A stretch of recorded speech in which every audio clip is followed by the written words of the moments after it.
अस्सलाम वालेकुम। अच्छा, यहाँ पे क्वेश्चन नंबर 3 आपको नहीं समझ आया था, वो मैं समझा देता हूँ। ये है एक्सरसाइज 3 का क्वेश्चन नंबर 3 से स्टार्ट करने लगूँ, ठीक है। Maths class 7। ओके। उन्होंने इस क्वेश्चन में कहा हुआ है कि match each rational number in the left hand column with its correct decimal representation in the right hand column.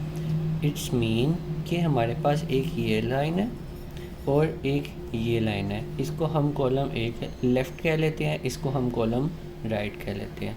दरमियान में मैं लाइन लगा लेता हूँ। ये जो सारी है वैल्यू, ये लेफ़्ट कॉलम है और ये राइट कॉलम है। इस क्वेश्चन में सिंपल हमने ये करना है, लाइक 2/3 है, 2/3 को हमने डिवाइड करना है। जो डिवाइड करके आंसर आएगा, इन सारों में से हमने देखना है कि कौन सा मैच हो रहा है। तो यहाँ पे एक्सरसाइज 3 क्वेश्चन नंबर 3। तो अब यहाँ पे मैं मैच डिवाइड करने लगूँ। क्वेश्चन क्या था? 2/3। 2/3 को जस्ट मैंने डिवाइड करना है। ये है 2/3। तो मैं क्या करूँगा, जो ऊपर वैल्यू होती है वो अंदर आती है, 2 अंदर आएगा और 3 बाय। ओके, ये अब मैं डिवाइड करने लगूँ। मुझे एक बात बतानी है कि क्या 3 के टेबल में 2 आता है? नहीं आता। तो इसका असूल ये है कि जब इसके टेबल में ये ना आता हो तो हम यहाँ पे 0 पॉइंट लगा देते हैं। इस पॉइंट का मतलब है कि हम यहाँ पे 0 लगा देते हैं। मतलब अगर ये वाली वैल्यू छोटी होगी तो हम ऊपर पॉइंट लगाएंगे और इसके साथ एक 0 लग जाएगा। अब हमने देखना है कि 3 के टेबल में 20 कहाँ पे आता है। तो 3 का टेबल हम पढ़ेंगे 20 या 20 से छोटा। तो 3 6 ज़ार 18 होता है। यहाँ पे मैं 6 लिखूँगा, इधर मैं 18 लिखूँगा, राइट। 20 में से जब हम 18 माइनस करते हैं तो हमारे पास 2 बचता है। अब हमने फिर से देखना है कि क्या 3 के टेबल में 2 आता है? नहीं आता। तो हम अगेन इसको 0 दे देंगे, बिकॉज़ हमने ऊपर एक पॉइंट लगा दिया था, 0 पॉइंट। इस पॉइंट लगाने का मेन मकसद ये है कि अगर कोई भी रिमाइंडर, ये रिमाइंडर है ना, रिमाइंडर में कोई भी वैल्यू नहीं बचती तो हम, मतलब रिमाइंडर में इस वैल्यू का इस पे डिवीजन नहीं आता। लाइक 3 के टेबल में पहले 2 नहीं आता था तो हम उसको 0 दे देंगे ताकि कुछ ना कुछ डिवीजन आ जाए। तो अब हम फिर से देखेंगे 3 के टेबल में 20 आता है? नहीं आता है, उसे कम में आता है, यानी कि 6 पे आता है। तो यहाँ पे मैं 18 लिख दूँगा। 3 6 ज़ार 18। अगेन 2 बचेगा, अगेन हमने ऊपर पॉइंट लगाया था, मैं 0 इसको दे देता हूँ। फिर मैं 6 पे करता हूँ तो 18। अब बात यह है कि ये चलता जा रहा है, चलता जा रहा है, चलता जा रहा है। हमारे पास ये आंसर आया। क्या आंसर आया? 0.666। इसका मतलब है डॉट डॉट डॉट लगाए तो यानी कि ये चलता जाएगा, चलता जाएगा, चलता जाएगा, इसने कभी नहीं रुकना। तो इस पॉइंट ऑफ व्यू से अब मैं यहाँ पे आ जाता हूँ। 2/3 को मैंने क्या किया था? डिवाइड किया था। मेरे पास सेम टू सेम ये आंसर आया, तो मैं इसको इसके साथ मैच कर दूँगा। ये असूल है। एक और मैं पार्ट करवा देता हूँ। इस पार्ट करवाने के बाद 2 आपने प्रैक्टिस करनी है। 131 divided by 200। Okay, part number 2 है 131 डिवाइडेड बाय 200। अब मैं इसको डिवाइड करूँगा, ऊपर वाली वैल्यू हमेशा अंदर आती है। 131 डिवाइडेड बाय 200। सिंपल क्वेश्चन है ये तो। अब मैंने यहाँ पे देखना है कि 200 के टेबल में 131 आता है। ज़ाहिरी बात है 200 1 ज़ार 200 है, तो 131 तो आ ही नहीं सकेगा। तो मैं अगेन ऊपर 0 पॉइंट लगाऊंगा। 0 पॉइंट लगाने के बाद यहाँ पे इसको मैं एक 0 दे दूँगा।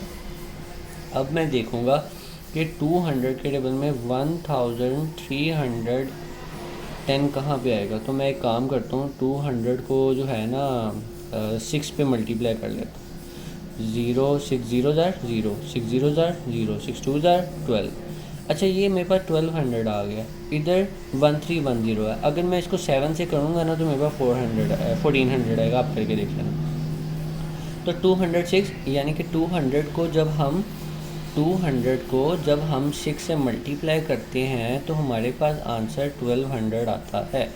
अब हम ये 1310 से माइनस कर देंगे 1200, तो 0 में से 0 निकाला, 1 में से 0 निकाला 1, 3 में से 2 निकाला तो 1। अब 200 के टेबल में अगेन 101 नहीं आता, मतलब 110 नहीं आता, तो ऊपर हमने पॉइंट लगा दिया हुआ है। तो इस वैल्यू को बड़ा करने के लिए हम 0 लगा देंगे ताकि 2 को हम इसी चीज़ से मल्टीप्लाई करें कि हमारे पास ये है। अच्छा, अब 200 को मैंने 6 से मल्टीप्लाई किया था और 1200 आया था, तो मैं इसके नीचे 1200 नहीं लिख सकता क्योंकि 1200 बड़ा है 1100 एंड 100 छोटा है। तो मैं अब 200 को 5 से मल्टीप्लाई कर देता हूँ, 5 0 ज़ार 0 5 0 ज़ार 0 5 2 ज़ार 10। अब ये मेरे पास 1000 आ गया, तो ये मैं लिख सकता हूँ 200 5 ज़ार 1000 ऐसे आ गया। और मैं माइनस करता हूँ तो 0 0 1 100 आ गया। अब मैं फिर ऊपर पॉइंट लगा हुआ था, इसको मैं एक 0 दे देता हूँ। तो अब मैं देखना 200 के में 1000 का आता है, ये तो हमें पता है कि यहाँ पे आ जाता है 205 तो अगेन इधर मैं 5 लगाता हूँ और ये 1000 आ गया, तो रिमाइंडर 0 बचा, अभी आगे जाते हैं। तो हमारी वैल्यू ये आई, आंसर हमारा 0.655। ओके, अब हम आ जाते हैं बुक में। हमने इसको डिवाइड किया और हमारे पास आया था आंसर 0.655। तो ये देखो ये आ गया, तो इसको मैं इसके साथ मैच कर लूँगा। अब सिमिलरली इसको भी और इसको भी आपने डिवाइड करना, तो आपके पास आंसर आ जाएगा। इस बार को फ़िलहाल आप इग्नोर कीजिएगा। ओके, हाँ, अब आपको जो है क्वेश्चन ये वाला भी नहीं समझ आया। Round off to the decimal place indicate by the encircled digit। Okay, अब मैं आपको ये बता देता हूँ कि राउंड ऑफ का कंसेप्ट क्या है। उन लोगों ने जिस चीज़ पे सर्कल लगाया हुआ है ना, इसको हम लोगों ने एक्चुअली राउंड ऑफ करना है। मैं एग्ज़ाम्पल पहले समझा देता हूँ। यहाँ पे एक एग्ज़ाम्पल से स्टार्ट करता हूँ। फॉर एग्ज़ाम्पल मैं अपने तौर पे या चलो यही वैल्यू लिख देता हूँ 29.06। इसको कहा जाता है कि भाई आपने राउंड ऑफ करना है, ठीक है। अब आपको एक असूल मैं ये बता देता हूँ कि हमने सबसे आखिरी वाली वैल्यू को देखना है। वो वैल्यू अगर 5 से छोटी होगी, मतलब 5 से छोटी होगी, तो हम इस साइड पे कोई इंक्रीमेंट नहीं करेंगे। इंक्रीमेंट से मुराद हम 1 ऐड नहीं करेंगे। अभी यहाँ पे 6 वैल्यू है, क्या है 6 है, यानी कि 5 से बड़ी है। तो मैं क्या करूँगा 29.1 कर दूँगा। मतलब अगर यहाँ पे 5 होता, 5 से छोटा होता, 3 4 होता ना, तो मैं ये 0 ही रहने देता। अब ये 5 से अबव है ना, तो मैं यहाँ पे 1 कर दूँगा और इसको इग्नोर कर दिया, इसको ख़त्म कर दिया, ये आ गई, ठीक है। अब एक और एग्जांपल मैं लेके चलता हूँ यहाँ पे 29.13। चल, अब मैंने इसको राउंड ऑफ करना है, मतलब जितना छोटा हो सके वो करना है। अब मैं यहाँ 29 पॉइंट तो लिख दूँगा। अब ये जो वैल्यू है ये 3, ये 5 से छोटी है, 5 से छोटी है, तो यहाँ पे कुछ भी इंक्रीमेंट नहीं होगा। इंक्रीमेंट से मुराद कुछ भी ऐड नहीं होगा। अगर 5 से बड़ा होगा तो हमेशा 1 ऐड होगा, अगर 5 से छोटा होगा तो कुछ भी ऐड नहीं होगा। तो यहाँ पे 1 का 1 ही रहेगा। यहाँ 1 था ना, लेकिन अगर यहाँ 6 होता तो मैं इस 1 में 1 ऐड करता तो 2 हो जाता, ठीक हो गया। अब उन्होंने क्वेश्चन किया हुआ हम लोगों से 29.06, यानी कि हमने इसको राउंड ऑफ करना है। इसका असूल ये है कि पहले मैं इसको राउंड ऑफ करूँगा, उसके बाद इसको राउंड ऑफ करूँगा। 29 पॉइंट, अब इधर 6 है तो इधर हम 1 ऐड कर देंगे तो ये 1 हो जाएगा। अब यहाँ पे क्या है, यहाँ पे 1 है ना। तो अब जब मैं इसको राउंड ऑफ करने के लिए निकलूँगा तो यहाँ तो 5 से छोटा है, 5 से छोटा है, तो यहाँ पे क्या ऐड होगा, कुछ भी ऐड नहीं होगा, तो ये 29 का 29 ही रहेगा, ये आंसर हो जाएगा। तो ये जब हम इसको राउंड ऑफ करते हैं ना, तो अच्छा एक होता है इक्वल, एक चीज़ और बता दूँ, एक होता है इक्वल जो बिल्कुल बराबर हो, एक हम ऐसे करके लगाते हैं, इस तरह करके, इसको कहते हैं अप्रोक्सीमेटली इक्वल, ये कुछ कुछ बराबर है। तो अभी ये जो किया है ये कुछ कुछ बराबर है, बिल्कुल बराबर नहीं है, कुछ कुछ बराबर है, तो हम ये चीज़ का साइन लगाएंगे, इसको अप्रोक्सीमेटली इक्वल कहा जाता है। तो यहाँ पे ये थोड़ा सा इक्वल मैं ऐसे करके कर लूँगा, और ये 29 के बराबर।